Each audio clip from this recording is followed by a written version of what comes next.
제1장 척박한 땅에 피어난 희망. 동이 트기 한참 전 푸른 어둠이 거치지 않은 새벽 4시. 여느 날과 다름없이 순애는 싸늘한 흙바닥에 발을 딛고 눈을 떴다. 온몸을 짓누르는 고단함은 그녀에게는 너무나 익숙한 일상이었다. 옆에서 곤히 잠든 남편 덕수와 아직 어린 아들 태준의 얼굴을 물끄러미 바라보았다. 오직 이 두 사람만이 그녀를 이 혹독한 삶에서 버티게 하는 이유였다. 싸구려 목장갑을 끼고 차가운 물에 쌀을 씻을 때마다 손마디는 시큰거렸지만 그녀는 고통 대신 끓어오르는 뜨거운 모정을 연료 삼아 움직였다. 좁은 부엌, 된장 냄새가 희미하게 풍기는 그 공간은 순애에게는 성전이나 다름없었다. 사랑하는 가족을 위한 밥상을 준비하는 곳. 남편 덕수는 벌써 일어났을 것이다. 어둠 속에서 조심스레 나가는 뒷모습을 보지 못했어도 그의 거친 숨소리와 짧은 기침 소리만으로도 순애는 남편의 마음을 알 수 있었다. 오늘 시장 인력소에 자리가 있어야 할 텐데. 새벽부터 뛰어나가 품을 팔아야 겨우 가족의 입에 풀칠이라도 할 수 있었다. 1970년대 후반에 대한민국은 하면 된다를 외치며 고도성장을 이룩하던 시기였지만 그들의 삶은 한없이 더디고 고달팠다. 서울의 달동네 비탈진 골목길에는 아직 개발의 그림자도 드리우지 않은 채 수많은 순애와 덕수들이 오직 자식의 이름만을 되뇌며 살아가고 있었다. 우리 태준이는 나중에 커서 훌륭한 사람 될 거야. 그래서 우리 팔자 고쳐줄 거라고. 고단한 삶의 틈바구니에서 순애와 덕수는 서로를 붙잡고 태준이의 이름을 외쳤다. 아들이 태어난 순간부터 태준은 그들의 전부이자 유일한 희망이었다. 두 사람 모두 변변찮게 배우지 못했고 그 때문에 세상의 모진 풍파를 맨몸으로 막아내야 했다. 그 서름과 한을 고스란히 겪어왔기에 이들 부부는 태준이에게만은 그 지독한 가난을 물려주지 않겠다고 굳게 다짐했다. 달아해진 고무신 대신 튼튼한 운동화를 신겼고 낡은 작업복 대신 깨끗한 교복을 입혔다. 밥상 위 김치 한 조각이라도 더 아들에게 건네주려 했고 줄인 배를 움켜쥐고 밤늦도록 고된 노동을 견디는 것은 부부에게 당연한 의무였다. 태준은 부모의 기대만큼 영특하고 모범적인 아이는 아니었다. 또래 아이들처럼 마냥 개구쟁이였고 산만한 태도와 집중하지 못하는 성격 때문에 책상에 앉아있는 시간보다 친구들과 골목을 누비며 뛰어노는 시간을 더 좋아했다. 선생님들은 그를 두고 머리는 좋으나 끈기가 부족하다는 말을 몇 번이고 반복했다. 순애는 그 말이 가슴에 비수처럼 박혔지만 겉으로는 애써 웃으며 네, 선생님. 집에서 제가 더 잘 가르치겠습니다 하고 답했다. 그러나 돌아서는 발걸음은 늘 무거웠다. 속으로는 그래도 괜찮아 우리 아들이니까. 조금 부족하면 어때 발개만 잘하다고 하고 되뇌었다. 시간은 흘러 태준은 고등학생이 되었다. 입시 지옥이라는 말이 온 나라를 뒤덮는 시절이었지만 태준은 그 분위기와는 한참 거리가 멀었다. 친구들과 어울려 밤늦게 놀다 들어오는 날이 잦았고 교복 기세는 늘 먼지가 앉아 있었다. 아들의 학력고사 성적표를 받아든 덕수의 얼굴은 시멘트 바닥처럼 딱딱하게 굳어버렸다.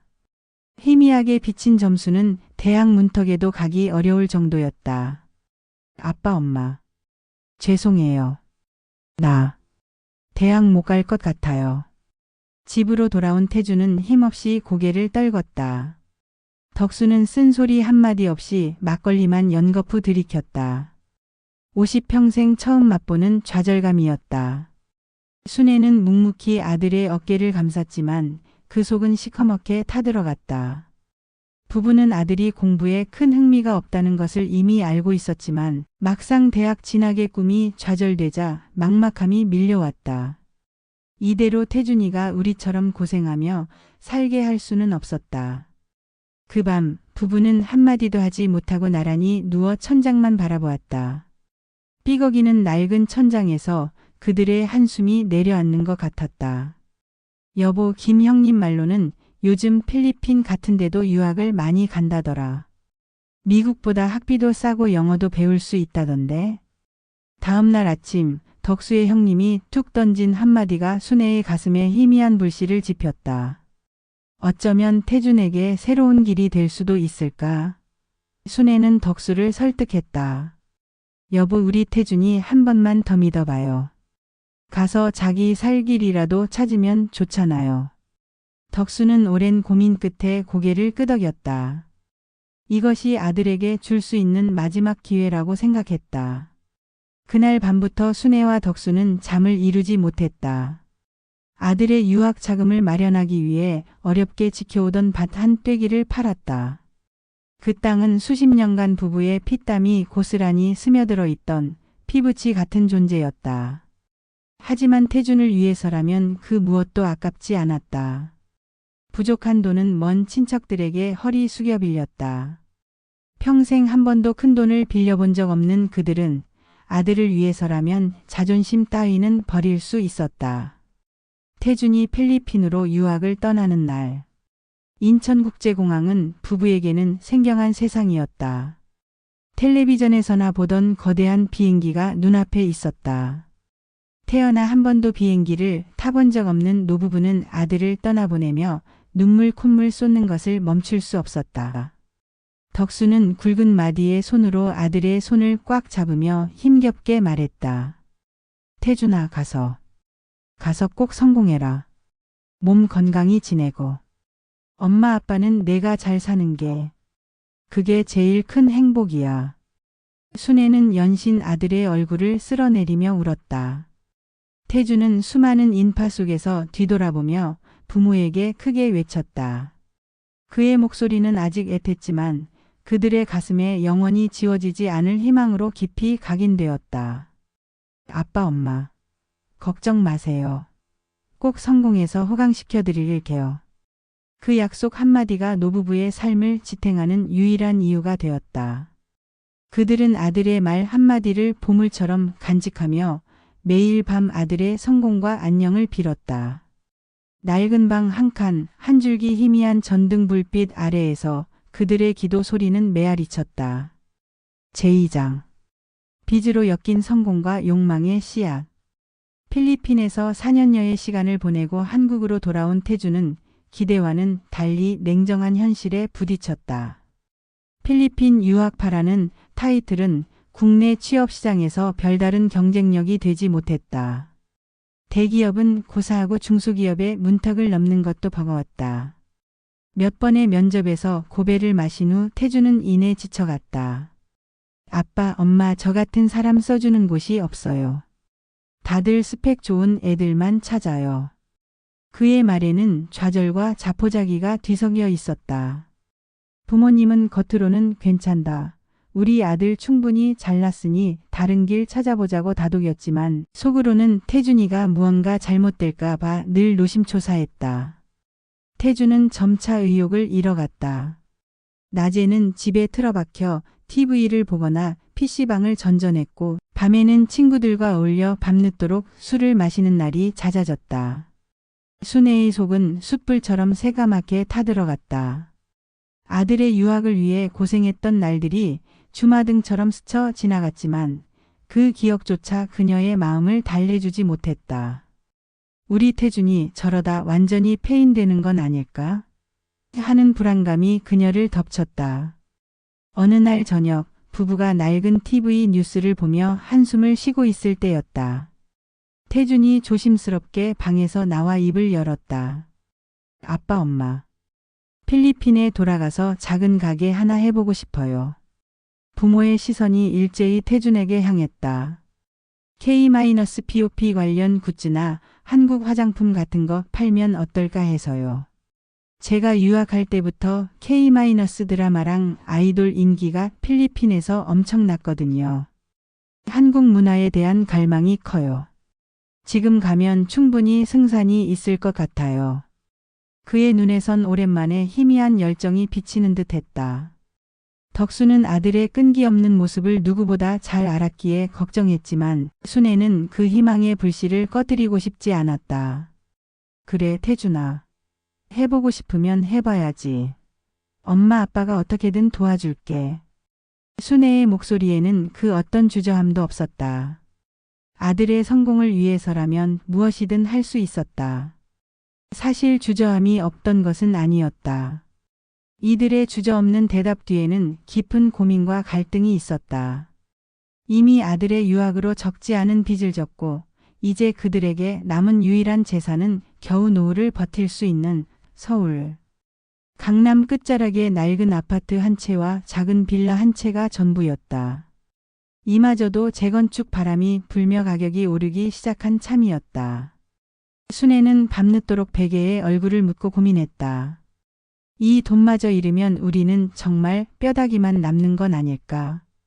하지만 태준의 불안한 눈빛과 이번에는 정말 다르다는 간절한 목소리가 그녀의 마음을 흔들었다.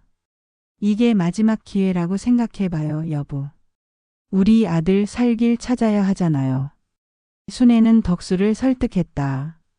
결국 부부는 재산 목록 1호인 아파트 한 채를 담보로 대출을 받아 태준에게 사업 자금을 마련해 주었다. 은행문을 나서는 덕수의 등은 더욱 굽어 보였다. 이번이 정말 마지막이야, 태준아. 너만 믿는다. 이거 아니면 이제 우리도 아무것도 없어. 부부의 목소리에는 간절함과 불안감이 동시에 서려 있었다. 아들은 고개를 푹 숙인 채 고맙다는 말만 연발했다. 태준은 다시 필리핀으로 떠났다. 이번에는 유학이 아닌 사업을 위해서였다. 부부는 매일 밤 가슴 졸이며 아들에게서 오는 연락을 기다렸다. 처음에는 소식이 뜸했다. 매출도 시원찮다는 소식에 부부의 걱정은 날마다 깊어졌다. 순애는 밤마다 아들 이름 석자를 부르며 눈물을 훔쳤다. 내가 너무 무리했나. 우리 태준이 또 힘들면 어쩌나. 그러나 하늘은 부모의 눈물을 외면하지 않았다. 기적처럼 그 작은 가게는 필리핀 전역에 불어닥친 K- 콘텐츠 열풍의 직격탄을 맞았다. 태준의 가게는 한국의 트렌드를 가장 빠르게 반영하며 현지 젊은이들의 핫플레이스가 되었다. K-POP 아이돌 굿즈와 한국식 길거리 음식 그리고 K-뷰티 제품들을 파는 복합 문화 공간으로 탈바꿈하며 그야말로 대박이 터진 것이다. 텔레비전에선 멀리 해외에서 K- 문화를 전파하며 성공한 한국 젊은이의 이야기라며 태준의 가게를 조명하기 시작했다. 순애는 낡은 텔레비전 화면을 통해 활짝 웃는 아들의 얼굴을 보며 기쁨의 눈물을 훔쳤다. 우리 태준이가 해냈구나. 덕수 씨, 우리 태준이가 정말 해냈어요. 옆에 앉은 덕수도 거친 손으로 눈가를 연신 훔쳐냈다.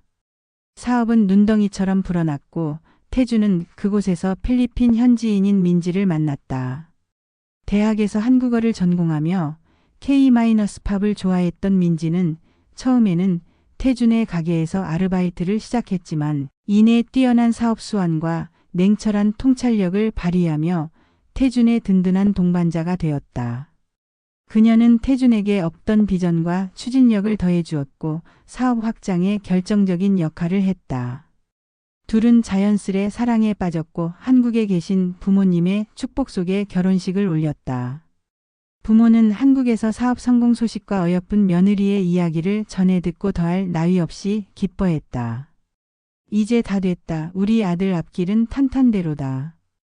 평생의 소원을 이룬 듯한 기분에 부부는 그날 밤 껴안고 하염없이 울었다.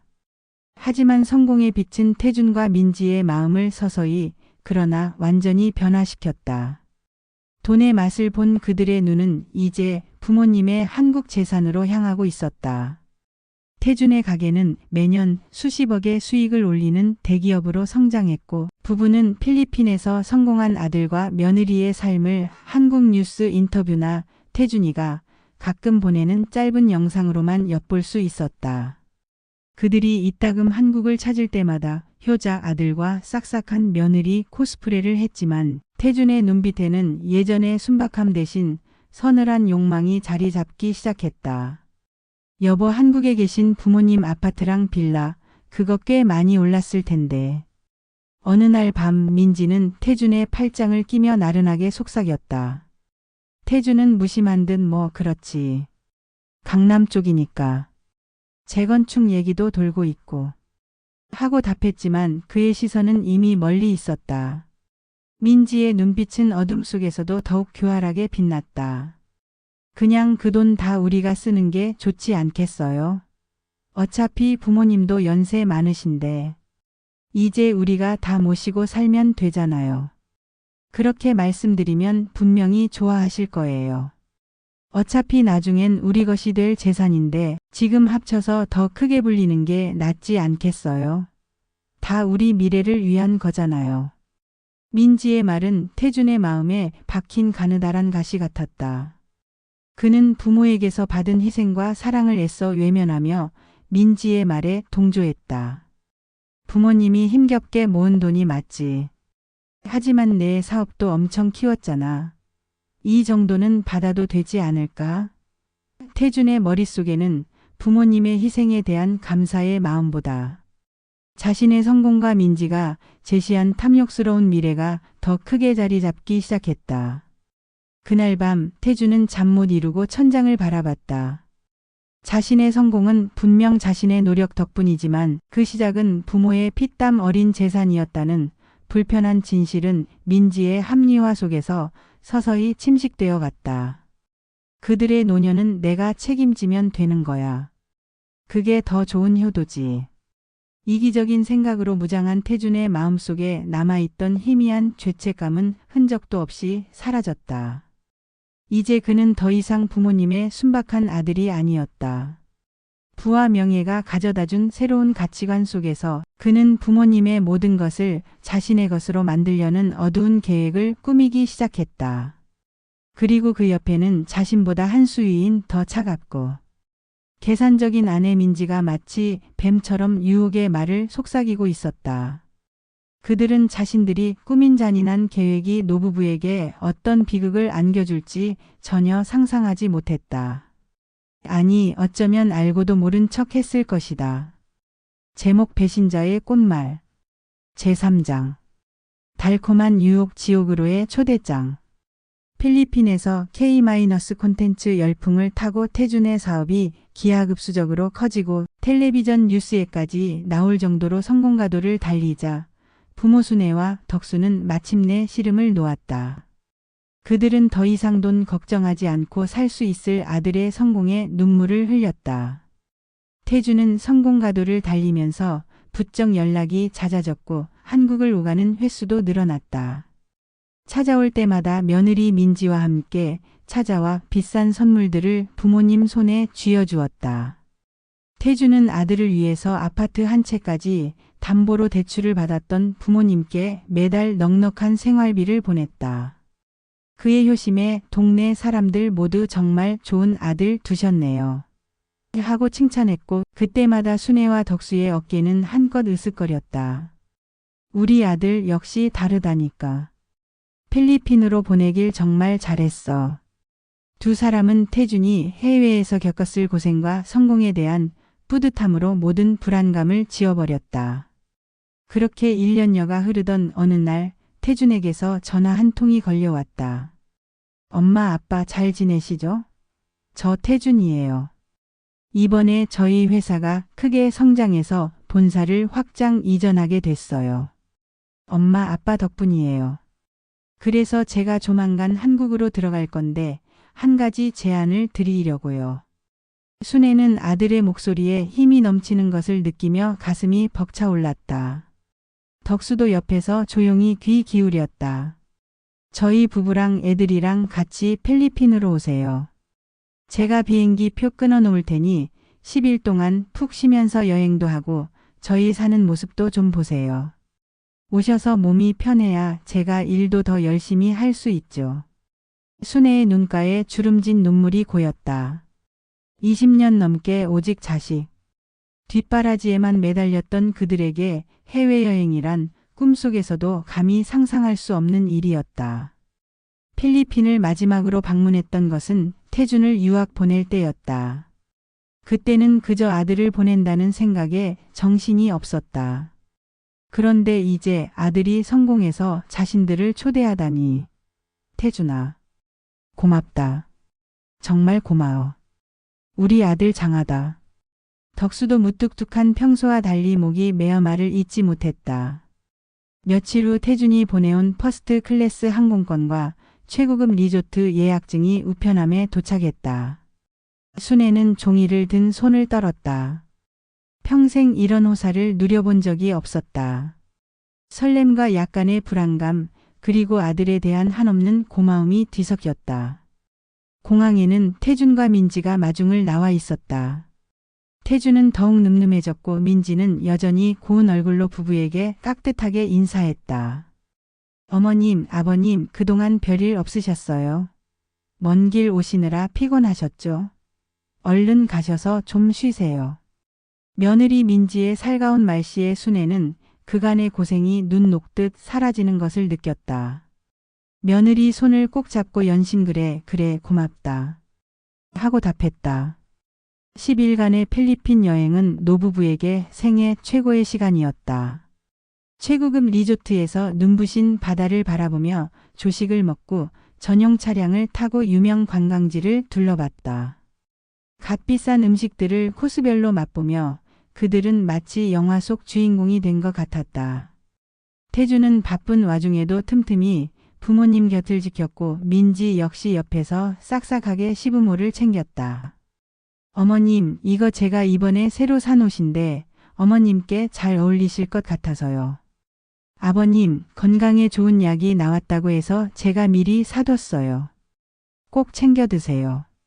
며느리 민지는 옷가지와 영양제를 내밀며 부부에게 극진한 정성을 보였다. 부부는 연신 고개를 끄덕이며 우리 민지 같은 며느리가 어디 있겠냐고 감탄했다. 아들과 며느리의 지극한 효심에 노부부는 그동안 쌓였던 피로와 마음의 짐을 완전히 내려놓았다. 필리핀 하늘 아래 펼쳐진 이국적인 풍경은 그들의 찌들었던 삶을 잠시나마 잊게 해주었고 태준과 민지의 지극한 효도는 그들에게 더할 나위 없는 행복을 안겨주었다. 우리가 전생에 나라를 구했나 보다. 이런 자식들을 두다니. 순애는 매일 밤 덕수의 손을 잡고 행복한 잠을 청했다. 꿈같은 10일이 지나고 한국으로 돌아갈 채비를 하던 마지막 날 밤. 가족 모두 모여 저녁 식사를 하던 자리에서 태준이 조심스럽게 입을 열었다. 엄마, 아빠. 솔직히 말씀드릴 게 있어요. 저희가 성공한 것도 모두 부모님 덕분인데 두 분만 한국에 계시니까 제가 마음에 영 걸려요. 성공했다는 말도 하기 죄송하고요. 민지가 옆에서 거들었다. 맞아요, 아버님, 어머님.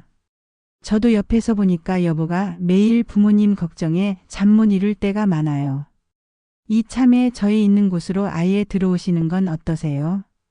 태준은 노부부의 눈을 똑바로 바라보며 제안했다.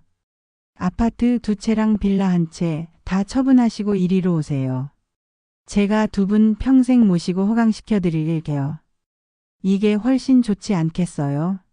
한국 재산도 정리하면 제가 다 여기 투자해서 더 크게 불려드릴 수도 있고요.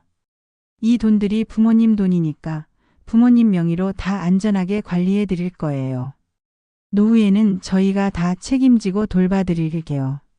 어머님, 아버님은 그저 편안하게 쉬시면 돼요. 이 제안은 노부부에게 충격과 동시에 거부할 수 없는 달콤한 유혹으로 다가왔다. 아들이 자신들을 책임져 주겠다는데 게다가 며느리까지 이렇게 극진하게 모시겠다고 하니 더할 나위 없는 행복이라 생각했다. 필리핀에서의 10일은 이미 그들에게 이곳에서의 삶이 한국에서의 삶보다 훨씬 낫다는 인상을 심어준 후였다. 힘들게 일해서 돈 벌고 늘 부족하다고 징징대는 자식들한테 시달리는 것보다 태준이 옆에서 편안하게 노후를 보내는 것이 훨씬 현명하지 않겠나. 덕수의 머릿속에 합리화가 시작되었다. 순애는 태준의 손을 잡고 말했다.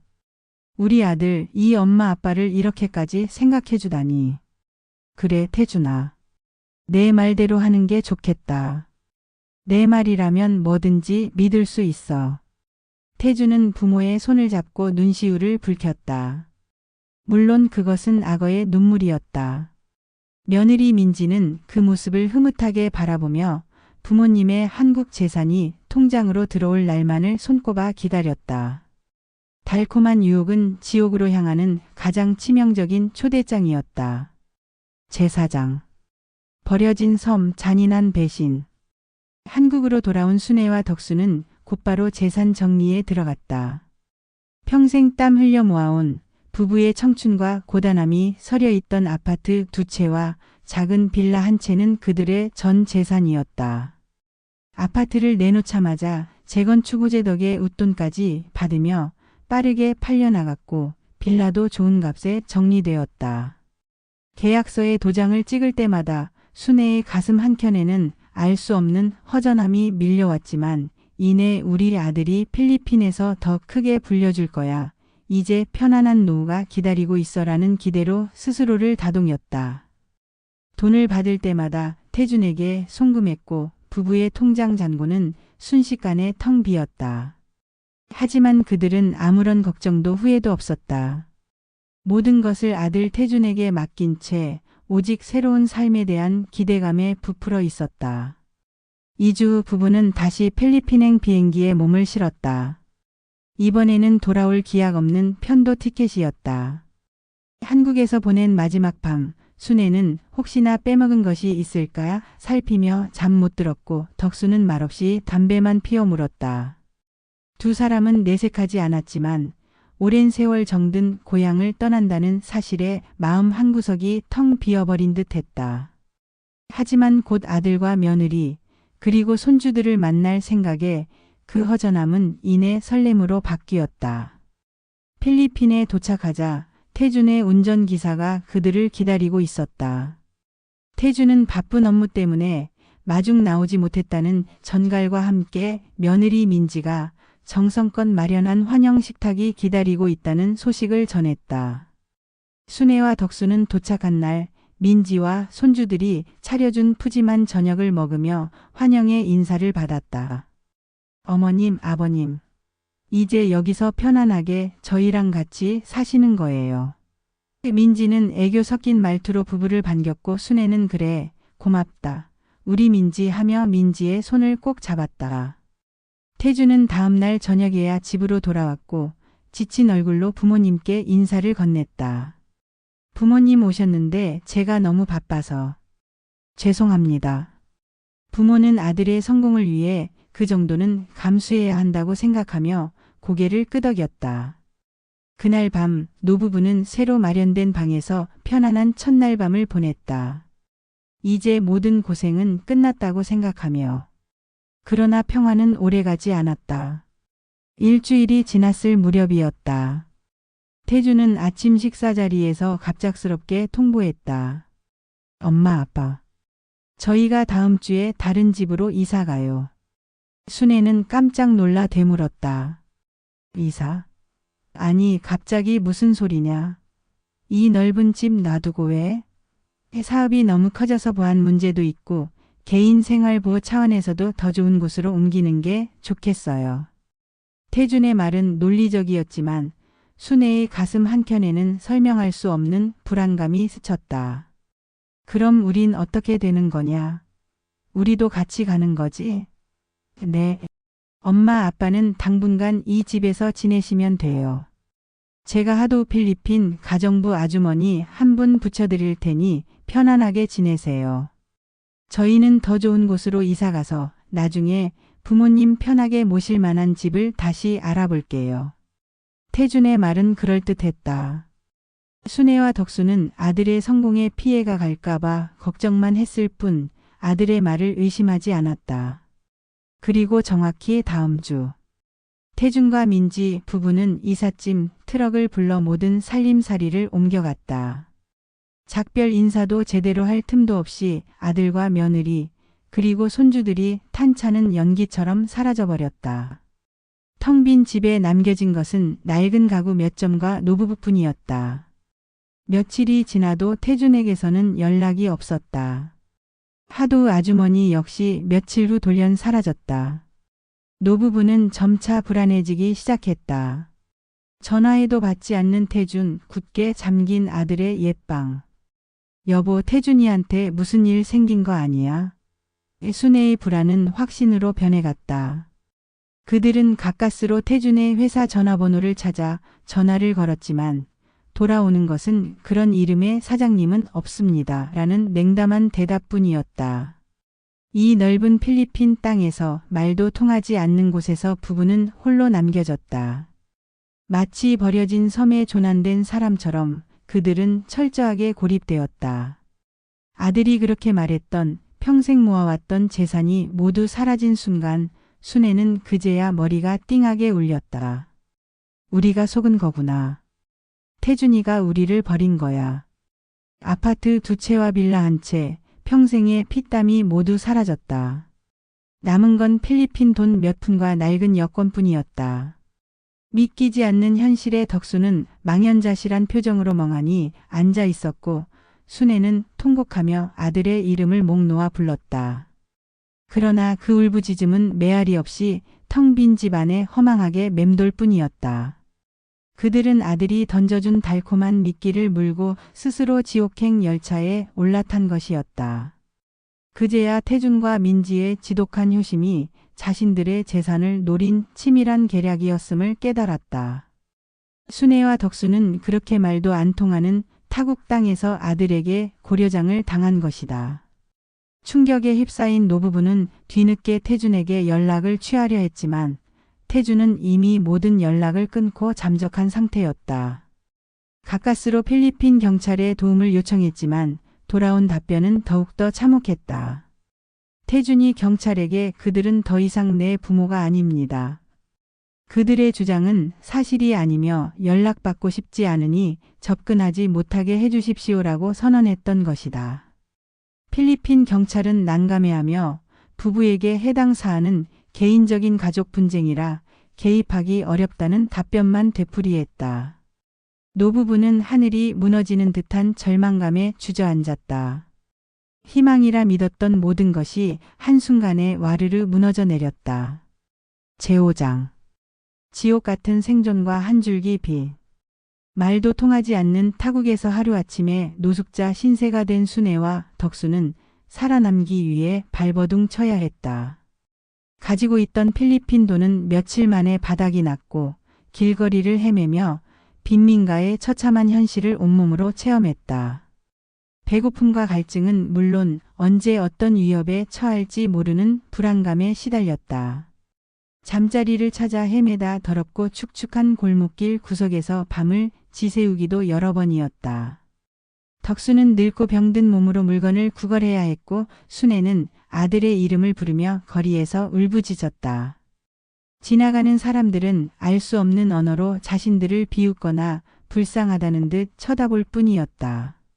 그들은 이제 더 이상 존경받던 가장이나 사랑받는 어머니가 아니었다. 낯선 이방인, 추레한 노숙인으로 전락해버렸다. 두 사람은 아들의 집 근처를 배회하기도 했다. 혹시나 태준이 자신들을 발견하고 데려가 줄까 하는 마지막 희망 때문이었다. 하지만 고급 주택가로 들어가는 길은 경비원에게 철저히 제지당했고 태준은 그곳에 아예 발걸음조차 하지 않았다. 간혹 멀리서 고급 승용차가 스쳐 지나갈 때마다 순애는 혹시나 하는 마음에 눈을 크게 떴지만 이내 절망으로 고개를 떨궜다. 아들과 며느리 그리고 손주들은 필리핀에서 여전히 행복하게 잘 살고 있을 터였다. 그들은 마치 그들의 부모를 아예 존재하지 않는 것처럼 지워버린 듯했다. 이런 지옥 같은 산속에서 한 줄기 희망을 준 것은 필리핀에 거주하던 한국인 이주민들이었다. 한국 식당에서 국어를 하던 덕수의 눈에 한국말이 들려왔고 그 식당 사장은 딱한 사연을 듣고 두 사람에게 따뜻한 국밥 한 그릇을 내밀었다. 눈물 없이는 들을 수 없는 노부부의 이야기를 들은 이주민 사회는 한마음으로 그들을 도왔다. 그들의 도움으로 노부부는 빈민가에 있는 노숙인 쉼터와 비슷한 곳에서 몇 달을 연명할 수 있었다. 그곳에서 다른 한국인 노숙자들과 서로의 아픔을 나누며 최소한의 인간다운 생활을 할 수 있게 되었다. 그들은 처음으로 한국말을 마음껏 할 수 있는 안식처를 얻은 것이다. 비록 몸은 고단했지만 마음만은 외롭지 않았다. 노부부가 이렇게 지옥 같은 하루하루를 버티는 동안 아들 태준과 며느리 민지는 부모의 피땀 어린 재산을 흥청망청 쓰며 호의호식하고 있었다. 그들은 부모의 돈으로 최고급 외제차를 타고 명품으로 온몸을 치장했으며 세계 곳곳의 유명 휴양지를 찾아다녔다. 태준의 SNS에는 매일같이 고급 호텔 수영장에서 웃음꽃을 피우는 가족들의 모습이 가득했다. 부모에게 물려받은 재산은 태준과 민지에게 더 큰 욕망의 씨앗이 되었고 그들은 자신들의 부를 더욱 과시하며 인생을 즐겼다. 그들의 웃음소리 뒤에는 버려진 부모의 눈물과 한숨이 깔려 있었다. 그렇게 거지와 다름없는 삶을 6개월간 버티던 어느 날 기적이 찾아왔다. 한국에 있는 순애의 여동생, 그러니까 태준의 이모가 뒤늦게 두 부부의 실종 사실을 알게 된 것이다. 부부에게서 연락이 끊기자 이모는 걱정스러운 마음에 아파트와 빌라가 처분된 사실을 알게 되었고 뒤늦게 수소문하기 시작했다. 그리고 필리핀 이주민 사회를 통해 극적으로 노부부의 소식을 접했다. 이모는 충격의 말을 잇지 못했고 곧바로 필리핀으로 날아와 두 사람을 찾아냈다. 뼈만 앙상하게 남은 언니와 형부를 본 이모는 그 자리에서 오열했다. 이모는 주저없이 자신들의 재산을 털어 항공권을 구매하고 노부부가 한국으로 돌아올 수 있도록 도왔다. 오랜 시간 동안 타국에서 받은 고통과 서름은 이모의 품에 안겨 흐르는 눈물로 대신했다. 마침내 고향 땅 한국으로 돌아오는 비행기 안에서 순애는 창밖의 구름을 바라보며 말없이 눈물을 흘렸다. 내 아들 태준아. 어쩌면 좋으니. 아들에 대한 미움과 증오 그리고 찢어질 듯한 아픔이 그녀의 심장을 파고들었다. 두 사람은 간신히 한국에 들어올 수 있었지만 이미 재산은 탕진되었고 마음에 남은 상처는 너무도 깊었다.